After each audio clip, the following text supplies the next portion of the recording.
So nice to see you all on behalf of Unity South Central Region. Welcome to our Business Mastermind. This happens twice a month. The first Wednesday of the month when we meet, we discuss a topic as we will today. And then the second Wednesday of the month is an off-camera, not recorded processing meeting. And into that meeting, you can bring anything that you want, anything that's going on in your personal ministry or in your heart around ministry, and we'll mastermind together. With mastermind, in the true sense that mastermind is more than one mind coming together to work through these problems that are sometimes more challenging. Sometimes we need a couple of brains to rub together to be able to figure out how we're going to handle things. So that meeting is a non-recorded meeting and is a very safe space for us to talk. This meeting is a recorded meeting, and what is offered today will show up on the Unity South Central website in the Business Mastermind archive. So if you want to share it with someone at a later date, you can certainly do that. Today, we're going to talk about one of my very favorite things. And for those of you and there are a couple of you here that have been with me for a few years, this is a topic we have not touched on before, which makes it even more fun. We're going to talk about sacred space. And I'm going to pop in some sacred space that will be familiar to at least one of you as we get started here. And let's get that going. There we go. So I'll jump right in so that we take advantage of your time and also appreciate and respect your time. What I want to talk to you today about is how you think about the sacred space that you're in, which can be the sacred space that you caretake as a minister and can also be the home that you take care of, can be sacred space that you create in an impromptu way. If you're doing an event, maybe you're doing an outdoor wedding or you're doing a ceremony, a graveside ceremony, anything like that. Everywhere we go as ministers and as people, everywhere we go, we have an opportunity to not just notice sacred space, but to create sacred space, a space that is intentionally set to invite people into communion with the Holy.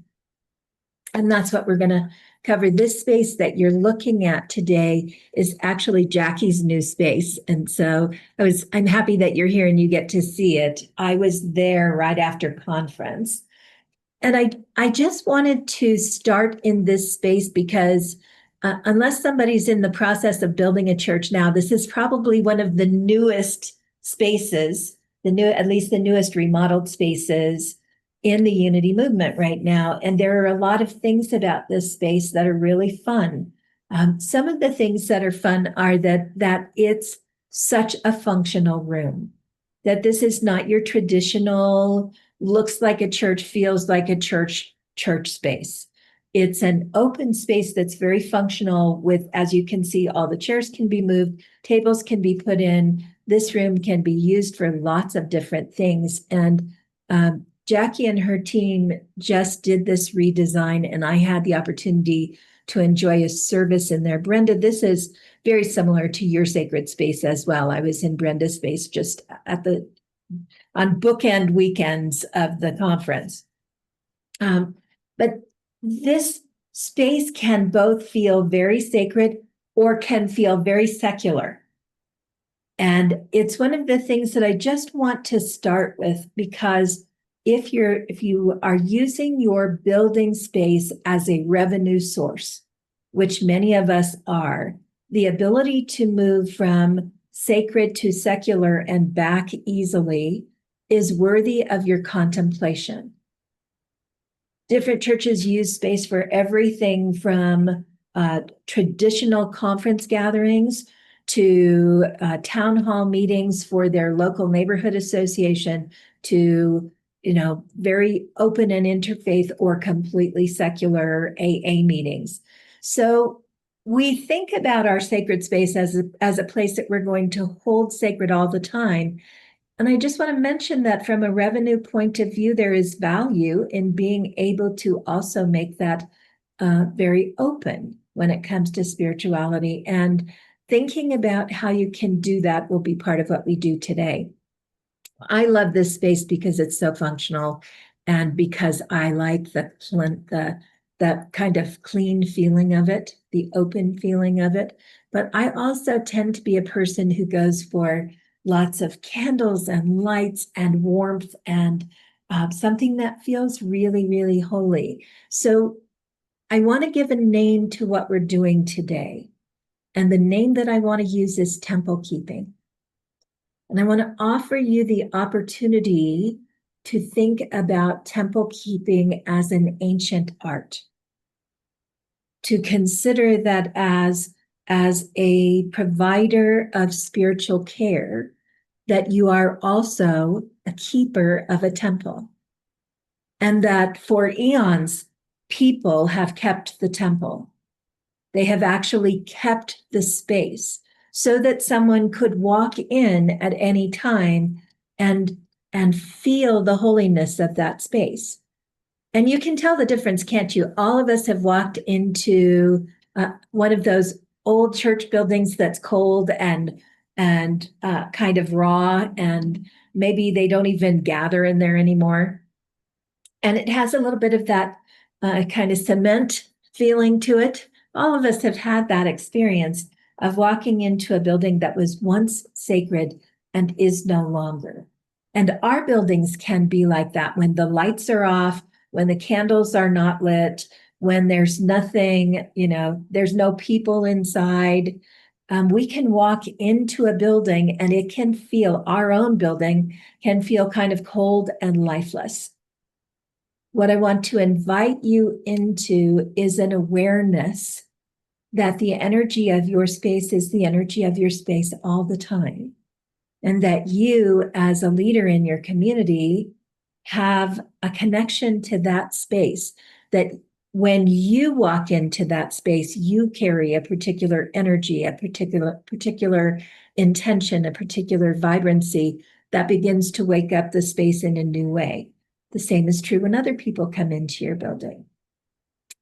What I want you to think about is the consideration that the space that you hold is a living space of its own.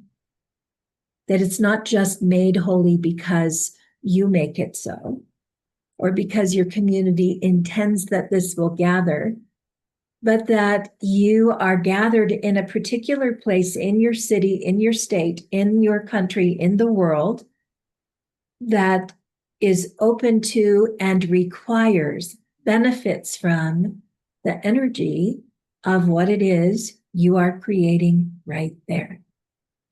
That it's something more than a synchronicity, but is actually a holy connection that puts you where you are. And that space that you hold emanates energy, love, intention out into the community that surrounds it. That by your very presence, you are shifting the energy of the world. And it's an important consideration because our buildings are more than buildings. They're centers of prayer. They're centers where grief is welcome. They're centers where people come to celebrate. And they're most importantly centers of community where people gather. And in the event that you have something that goes terribly wrong in your area, your community being able to come together at your center happens with people that you don't even know. They are immediately drawn into church facilities, spiritual centers, when something is wrong because they're looking for a sense of connection, community, safety, and something sacred that helps them to feel safe once again. So this space that you hold is bigger than the space that you gather and where your board meets. It's an emanating presence in your community. And I want to invite you to think of yourself as the person who cares for that temple. I also want you to consider that other people who care for that temple can do it better if you tell them they're temple keepers. So that is your lawn person, your cleaning people, your fellowship people who clean, all of them are holding temple space. They're doing something really sacred as they clean and make ready for whoever walks in the building. So if your trash cans are empty, your counters are clean, your chairs are orderly, all of that is a function of temple keeping. That means that anybody who walks in the door suddenly has the ability to feel the sacredness of this space because it's well cared for. And in that care is holiness, is intention. So what makes a space sacred? Many, many different things. First of all, our intention that this space is a sacred space is an intention, isn't it? We know that our building is something, even in Jackie's case, Jackie is in a co-working space. In Brenda's case, her building is a little bit more like a former business space. The building that I'm in, where I'm assisting right now, was originally a school in the 1960s, an elementary school that has been converted into church space. So it doesn't really matter what the building was or is. It matters that you intend for it to be a safe haven.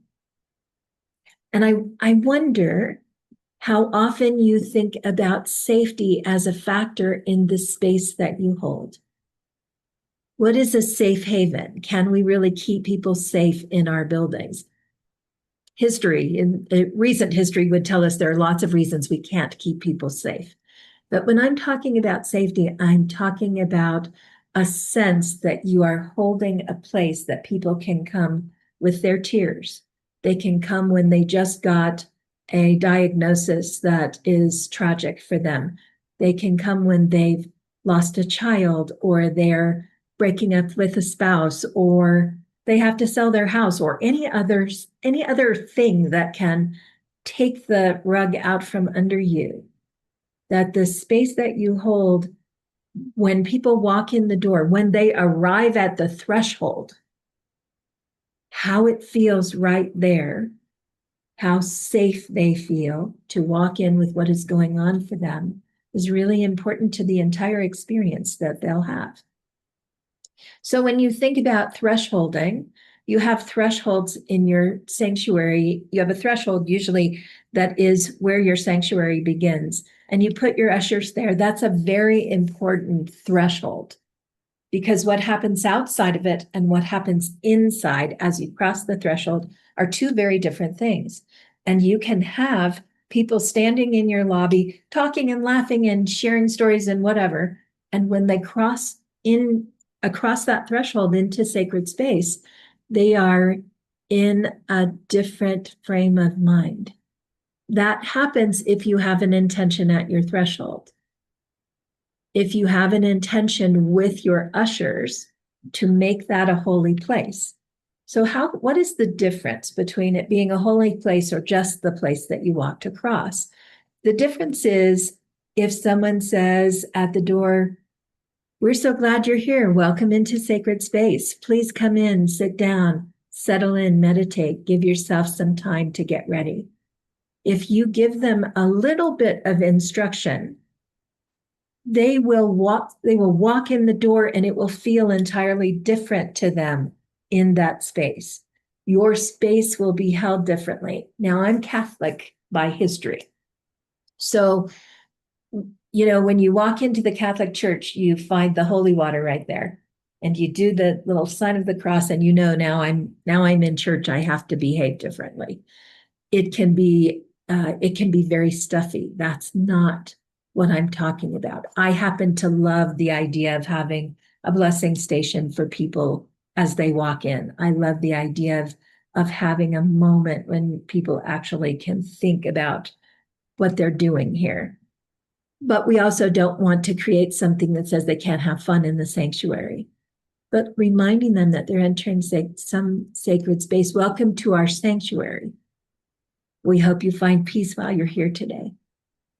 The comments that are made make a difference. And they make a difference for people who've been here a long time. They really make a difference for people who are coming in the first time. You have many thresholds. You have the threshold between your parking lot and the front door. You have the threshold between your lobby and your sanctuary. Many of you will have a threshold that you cross to go into fellowship hall or wherever you gather for food afterwards. You have thresholds out into gardens if you have outside space, or into a labyrinth, or whatever kind of sacred space that you have. Every place where you go from one kind of activity to another is a threshold. So when you're thinking about moving people from one place to another in your building, there is a way to pay attention to the thresholds. What happens from the hallway space to fellowship? What happens here? Do they just line up in the hallway? Or is there something that says, is there a sign at the door that says, may you be nourished as you enter here? Right? What do we do to create more sacred space? You can take a building that is very cold and very dark and uncolorful, and you can make it very sacred by the intentions that you place in your building. You can also shift the energy of a building that you've been in a really long time and people are kind of bored with by creating new ways to experience the building. What symbols do people experience in your building? Symbolically, unity is not a big symbol. We're not a big symbol base, right? We have a few we can use. Symbolically, what do we offer into the space? We'll talk a little bit about how those symbols can change. Themes for holidays, one of the ways that we change how the building feels. What are the symbols that we use? What are the symbols that we use for light? What are the symbols that we use for energy? What are the symbols we use for joy? What are the symbols that we use for truth? All of these have a place of consideration. They don't always all have a place at one time because cluttered space is cluttered space, and people can be overwhelmed by too much stuff. They can actually have a really difficult time settling in because there's just so much to take in. But appropriate symbols in appropriate places is really important. Elemental balance is not important to everybody. It is to me because I've done a lot of elemental study. Is there water? Is there fire? What happens with the ground of your space? When you think about air, air is the sound. What do people hear when they're in your building? What is the presence of those four things?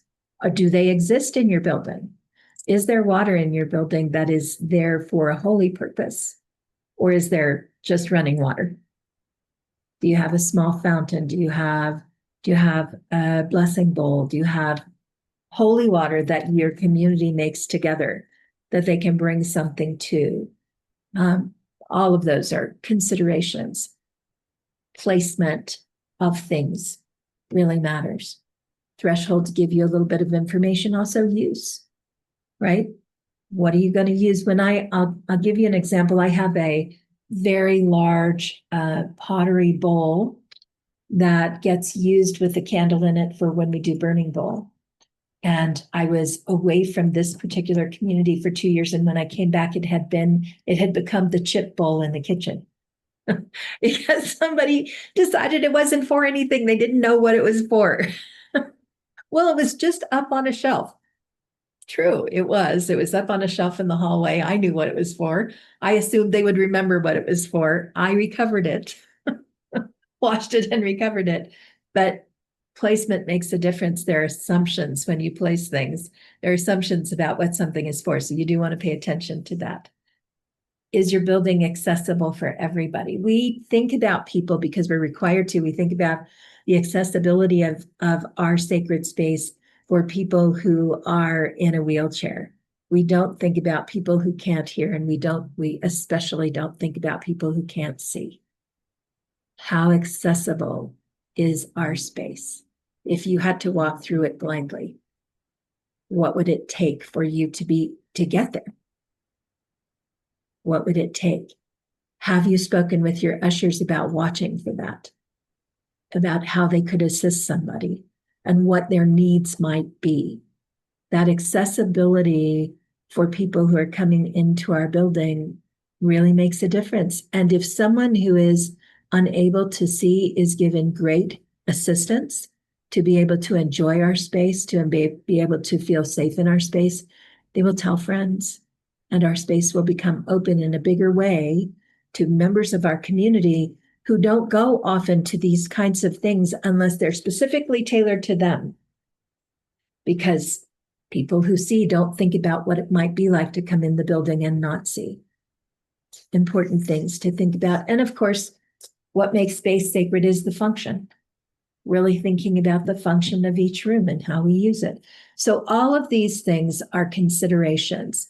I want you to think about a place that is not your spiritual center, where you felt spiritually alive.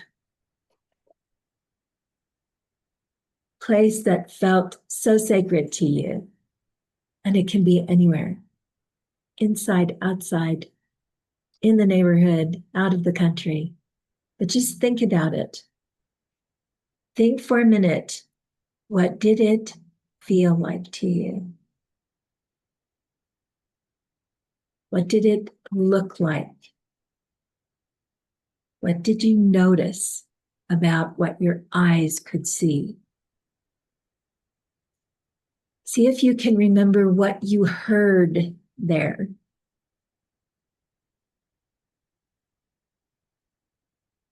And was there a fragrance? Anything that you can recapture or think, oh, if I went back there, that would smell so good.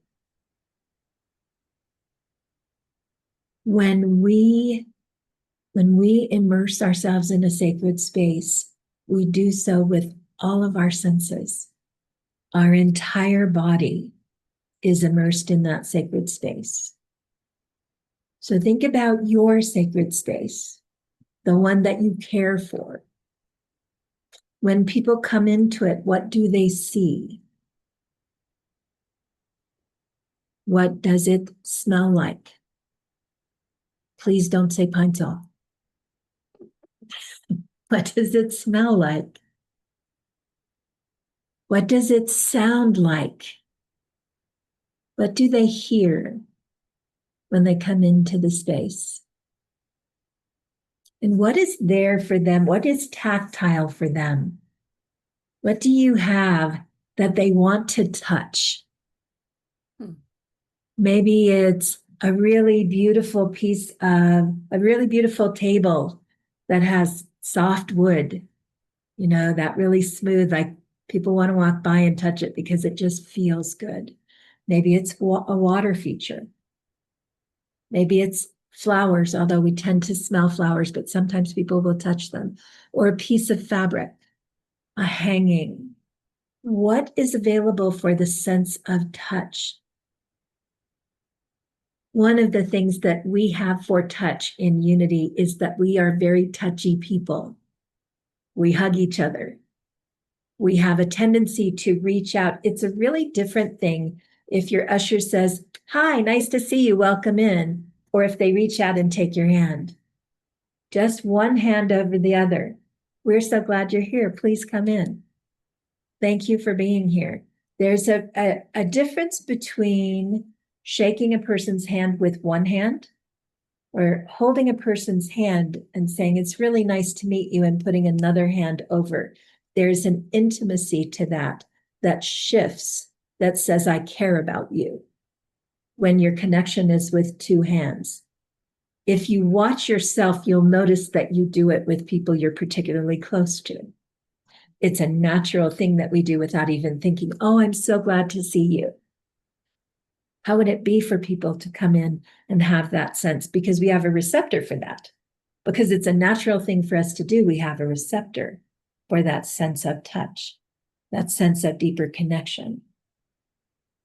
These senses, looking at your sacred space through the lens of all of your senses, when you're planning any kind of event makes a difference. What do you want them to smell? Sometimes incense is really appropriate. Or maybe you can't use incense in your building. Maybe you have to use some kind of oil, or maybe you have a place for people to stop and have a sensory experience. But everything that we say, so here's the thing. In today's world, having somebody at the front just as a talking head is not enough. It's not enough. We're not so interested in being talked at. Even with a really great speaker, our attention span is shorter. We have a lot more pressure. There's a lot going on in the world.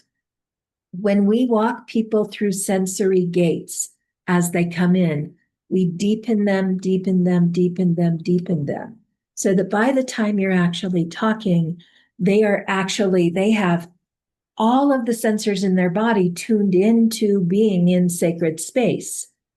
And what they're able to take in from you is not just words, it's energy, because they're already energetically attuned to what you've brought them to. And we want them to get the most that they can from our Sunday experiences, because they're coming there for a reason.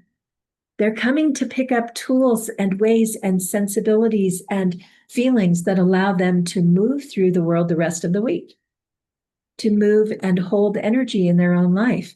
So we want them to have the deepest, most meaningful experience they can have. And when we think into how we deepen their experience, we help that. So there are 4 areas that I suggest. There are more, but there are 4 areas that I suggest you consider. One is your physical design. Obviously, you have to think about whether the space accommodates what you need. Is it attractive? Is it neat? Is there room to move around? If there was a fire, can you get people in and out easily? We have to consider safety. But also, is it connected? Sometimes straight rows don't feel very connected. Everybody looks straight ahead and doesn't connect to one another. There are times that's really good. Town hall meeting, we want them all looking forward. But there's something also about a curved room that softens things and allows people to see across to each other and creates greater connection. So look at your room and see, is there a place for people to connect with one another? What can you do to create more of that? Your energetic design is about how energy moves, not just between you and them as the minister to the congregation, but between the people who are there. Is there a way for them to easily see each other, talk to each other, interact? How wide are your aisles between chairs? Can be a big thing. Because if your aisles are narrow, people will come in and feel like they need to hurry and get in a seat so that they don't block other people. If your aisles have some width to them, people will stop and talk to each other and still leave room for others to go by. And that interconnection makes a difference. What is the flow of energy? How can people move through your space? Do you have a symbolic design? What is it when you think of your room? So symbolic, metaphoric. The last redesign that we did here at Unity in the Rockies, we went from a very busy room with lots of art on the walls to a meditative space. We wanted it to be still. It was a very loud, energetically loud, symbolically loud room that people created art pieces for every month. And so the art changed and there was a lot happening. And when the community came together to design, what they wanted was quiet, meditative space, a space that felt like they didn't have to work hard to be in it. What does your community want? You may have a meditative space and they may be bored with it. They may want something that's more lively or vice versa. But over time, there is a rhythm to what people like.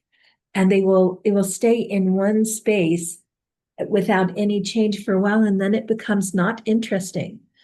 If you run Sesame Street on the TV all day long, no matter how much your children like Sesame Street, they will get bored with it because it's too familiar. So how do you shift the space so that it's less familiar and brings them new experiences? What can happen symbolically, metaphorically, and through the movement in the building? And then, of course, your social design. What are the different ways that you bring people? Do you have a platform and the people? And we don't have a lot of control in some cases about that. Some of our buildings are kind of built the way they are. But social design means to create places where people have to encounter one another. I very specifically chose this archway for this picture because this is an archway that goes into the meditation space that you see to the left of the screen. This archway is about 30 feet long, and it's just plants up over an arch. But the entry to the space is right here. And what happens is that everyone is going to funnel through that space, which means we actually have close proximity to one another. We actually, as people come in, already begin to have a feeling of community because we're already gathering. So American culture will say, make lots of room, give lots of room so people can come in together. There's no restriction. You don't want to bottleneck people coming in. But spiritual activation happens when people are closer together. Something different happens for people when they actually have to slow down as they come into your building. When they actually have reason to slow down, because we're going 90 miles an hour out in the world every day. So when we create a space that slows things down a little bit, it drops them into a different state of being and allows you deeper access to their heart, helps them to feel closer to the people that are there, begins to create an opportunity for conversation, and it can still be very safely opened. But it's something to think about. In social design, how do you bring people together? What can happen with your building? There are a lot of intentional things that can be done in your building. These 3 pictures I chose for different reasons. This little flower mandala is something anybody can make. It's just flower heads on the floor. It could be on a table, it could be anywhere. But it's a beautiful piece of art. And if you have artists in your community, we get the vases of flowers, right? Beautiful vase of flowers. Oh yeah, great. So I got some beautiful sunflowers this weekend. They're so pretty. And we're kind of like, oh, those are flowers for so-and-so's birthday. And those are flowers for so-and-so is remembering their mom. And those are flowers for, yes. But this is a flower arrangement that is for the holy.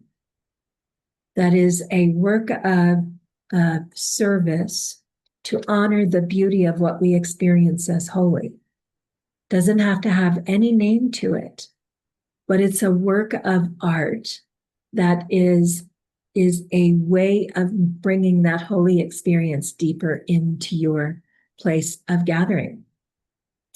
The second picture I put up because you can see that this is a lovely open archway. But these poles that are in there are really important because they can separate all kinds of things and create small sections and drape and do all kinds of things. Structurally, in your physical design, what do you have built that allows you to shift and change colors, textures, the way a room is shaped, all of that? Sometimes the proper placed, some appropriate placed poles and connectors allow you to make big shifts in how the room feels. And if they're already there, it's easy to do. It doesn't feel like this massive work. This word love sits actually at the end of a pool. It's on a platform at the end of a pool. The letters are about, I don't know, 2 feet high, probably. It's impossible to walk by this. It's behind a hedge. Impossible to walk anywhere near it and not notice it because it's bright and it says something. This is not the kiddie pool. This is a different space, right? The words that you put up in your building make a difference. Where you put them, how you put them, what they say, what message they give sets the energy of the room. And is it a comfortable place? Are people actually comfortable? Or is it uncomfortable? Do you have hard wooden benches and it's uncomfortable? Comfort makes a difference between attention and distraction. I would love to be here every Sunday, but I'm so uncomfortable in these chairs. Comfort makes a big difference in long-term retention, one that we miss. If we have chairs in our fellowship hall that are really, really uncomfortable, people don't stay as long. They don't make as many friends. They don't deepen their relationships. How comfortable are people in your building? What brings them comfort? Your energetic design is lots of things. In the first picture here, the energetic design is that whole open glass wall gives you access to that lake, right? In the building that I'm in right now, Pikes Peak is this way, and our sanctuary points that way. It's because it was a renovated building, right? It's because the biggest space for the sanctuary was already there. It was a school. But what is around you? What can you plug into? What do you see? What do you see energetically that gives you either a feel of spaciousness or a womb-like feel? That energy is different. Meditative space is different than energetic space, right? Than creative space. What are the messages that tell people in the space that you're in that this is a calm and meditative space? This is a womb space. You can come in and be still, or this is a creative space. How you decorate makes a difference. What you put up on the walls, how you involve your community in what they display. Where does the artwork from your kids go? If you have children's programs, do you have a bulletin board, a space, as something that says the energy of children is welcome here? Do you have a knitting group, a watercolor group, a community project that is art oriented? What happens with the art? Do you have a place for it? Intentional use of your senses, we talked about, use of nature and sound and geometric shapes, because we have lots of association with geometry. So a circle means one thing, a triangle means another thing, a square means another thing. Each of those have their own feel. Which of those, if any, do you use? And are you purifying your space? So all the time you have people coming in. They come in regularly with all kinds of issues, and they bring them into your building and they dump them at your feet. I'm heartbroken, I'm angry, I'm afraid, I'm tender, I feel broken. All of that is coming into your building, and the words are happening, but with the words is an energy, is an actual presence of whatever they just dumped.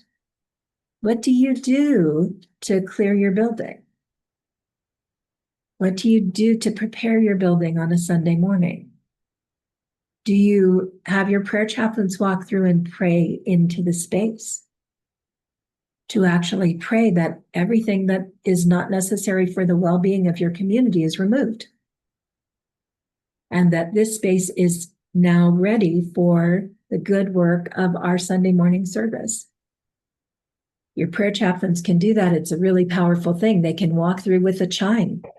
Everyone who's there will become familiar with the fact that chime sound is a way of knowing that we are preparing the space for everybody who's coming in. If you are in a space where you can use incense or smudge or candlelight or anything like that, that's great. A lot of our buildings nowadays can't. but sound doesn't hurt anything. So we can use sound, a singing bowl, anything to clear a singing bowl, that when you actually allow you don't just hit the side, but you actually bring the vibration up, can be used really effectively to clear your space, to make sure that the energy is clear of anything that got left there. Because people walk in with lots of stuff. And especially if your building is used by lots of people for other things. Clear and prepare your space, purify and make presence.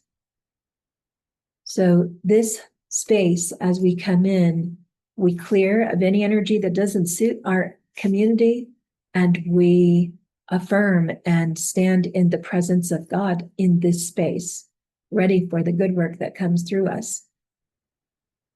We don't have a lot of time as ministers on Sunday morning to do all of that, but it's a really great way to use your prayer chaplains. It's a really nice way for them to feel that contribution, and something that you can do specifically with them, that you can begin to train them in, because they usually have their own leaders and their own efforts. And it's a nice way for you to plug in, and for them to plug in differently on a Sunday morning at the beginning of the service, not just at the end of the service. Symbolic design, we talked a little bit about. You have, of course, your seasonal stuff that goes out that says we're paying attention. It's Christmas, it's Halloween, it's whatever. But does your seasonal stuff give a spiritual message, or is it just decoration? Those are really different things. Does it have a purpose, or is it just to bring the season in from outside at Walgreens? When you put up candles, what do they mean? When you place vegetables for that cornucopia, are you actually thinking about welcoming abundance into your sanctuary? Are you really giving thought and intention to the space that you set up? Because all of that is tangible to people. It's in the invisible, right? Just like our prayer is. It's in the invisible, but it's tangible, and it begins to create the compiled or compilation of energetic signature that is your community. And then when people walk in the building, they say, man, it feels so good in here. And they don't know what it is that feels so good. But boy, it feels good in here because we are temple keeping, and it's intentional. Cross-cultural and unifying symbols are really important. If you are, we don't have, like I said, a lot of unity symbology, but if you are welcoming people of all faiths into your sanctuary, how would they know that? What tells them? So if you walk up to the building here, we have a coexist flag on the flagpole outside the front door. It has all kinds of religious symbols on it. When you walk in the front door, there is a welcome sign over the archway that has all the different seasons on it. And to one side on the wall, there is have you ever seen that poster that has all the ways all the different religions say the golden rule? That's on the wall here. When you cross the threshold into our sanctuary, there are 12 round discs up on the border of the room that have symbology from different faiths. So if you get as far as our sanctuary and you haven't figured out that we don't care what religion you are, you're welcome here, you're not paying attention, right? You are welcome here. You're welcome for many, many reasons here. What is in your building that tells people that they are welcome? No, as for all the different reasons. How do they know that they're welcome? How do they know they're welcome? By age, by capability, by lifestyle? What in your building says that you don't have to tell them?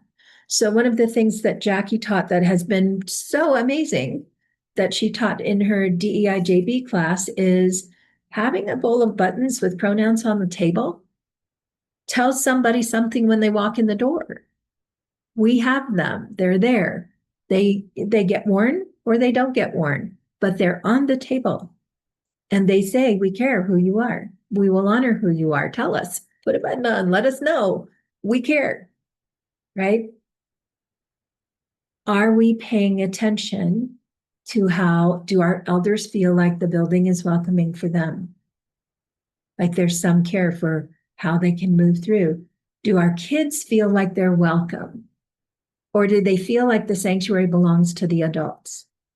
How will your kids know that the sanctuary is theirs? Besides the fact that you bring them in on Sunday morning, which is certainly a good part, right? But it's, yeah, you're welcome here. Come in, sing. Okay, we're done. What in that room tells them it's for them too? So you might have a lot of us have peace poles and have stones with words around the outside. You might have a bowl of stones with different words or pictures. The kids are welcome to come in and get and take home. You can come and get one of these and you can take it home. You can create one at home and you can bring it back. You know, we'll make sure there's some in here, but if you need something for you that helps remind you that you belong here, this is here. You can come in at any time you're here with your folks or you're here for class, you can come in and get one of these for yourself. How do we let the kids know it's their sacred space too? What invitations are present? And how do we bless the space with all of those people? So if you have your kids come in and use water to put their hands on the wall and say a prayer, they will know that their blessing exists in your sanctuary. They have blessed the walls. They can come and bless if you have an altar table, they can come and bless the altar table. They can bring something in. They can make a centerpiece. At Christmas, on the Christmas tree, you can have them make paper ornaments and decorate the outside and let your people write their prayers on the inside. Look for ways that you can tie them in so that that space is interactive for them, so that that multi-generational feel is there in all that you do. Sacred space is not only built with stone or wood, but with love, intention, and the courage to be seen. So this is the thing. Before we go to the second half, the courage to be seen says, I am willing to have people come in my building and see that we are welcoming of all these lifestyles, that we're welcoming of all these religions, that we are welcoming you, whoever you are. I'm willing to have you come in and see that we have crystals and we have candles and we have water fountains and we have whatever. I am willing to have people come in and see who we truly are. So sometimes people are afraid to put up certain things. I just gave you examples. It could be anything. It could be those symbols that we have of the different faiths, right? It could be the golden rule. It could be anything. But check yourself and see if you're avoiding letting something be seen.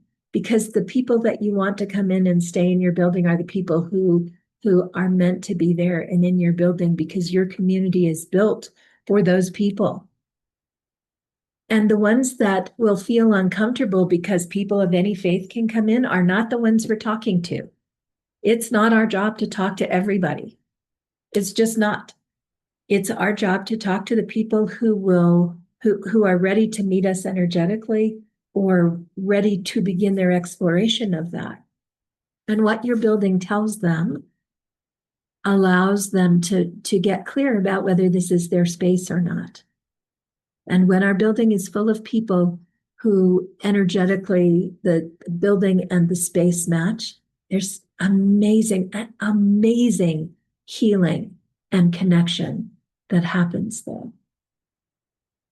May the spaces you tend be sanctuaries of spirit, and may those who enter feel the holiness in their bones. Yeah. That is tear bringing for me, right? Like, it's that, guys. It's that real. It's that real when we do it all the way, when we really give our hearts to the space. It changes things. So I appreciate you being here. I appreciate your the safe space this is for the tears that sometimes come. Because this stuff touches deeply, doesn't it? Right? Like how we hold our sacred space. It's so much more than the words that we speak. It's our intention all the time. It's our intention in every day. And the world needs that right now. There's a lot going on in the world. The world needs for us to be committed, for us to deepen what we're doing, for us to bring it on, like really bring it. We have to really bring it right now because the world needs that. And these things, how we take care of our building, what our intentions are, our real thoughtfulness, these things will change the experience people have. So I hope you will take this to heart. I hope you will feel the inspiration that I feel in this work, in what it means to do this work, to look at your building differently. I hope it will deepen things for you and help you to feel just how powerful you are in the world, how truly, truly powerful in the best way you are, how much opportunity you have to make this life experience something richer and deeper and more connecting for the people that you serve. I hope that you'll feel the beauty of that, the strength in that, the hope in that, and I hope that it will continue to inspire you as you do your good work. And I love you. And thank you for the gift of your time, and I'll see you soon. Have a great day.